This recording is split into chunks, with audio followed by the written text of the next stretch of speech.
Now, there's one thing for sure and two things for certain. Jamaican love them national dish and them love a nice ripe fried plantain. Now, today I'm gonna demonstrate an healthier alternative for doing these two dishes in one. This is your Jamaican girl Norlene. So join me in the kitchen as I make for you plantain pockets with ackee. So as you can see, I've washed my plantains, peeled them in a pot of boiling water, add to that some salt, and I've added my plantains to cook for about 15 minutes. I want these to be fork tender. Now, if you know me, you know that I'm not a professional chef, but I'm a cook at heart. I learned these recipes from my mom, and so I put them together to share them with my daughter, my nieces, my nephews, whoever would like Jamaican or Caribbean food. So after cooking, I've mashed my plantains, and then I've added to that some butter and some browned up onions.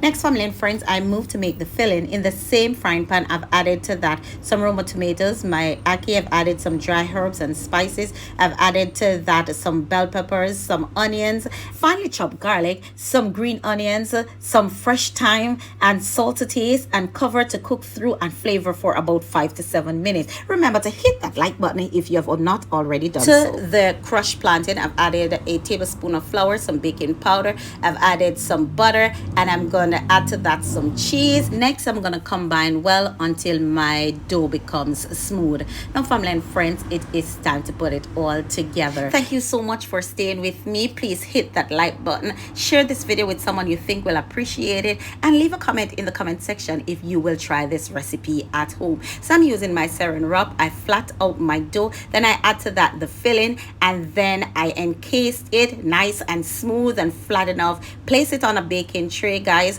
Put on my non-stick spray, and then I put it in the air fryer for about 10 minutes on either side until it is golden brown. Now, if only you could smell all of this goodness.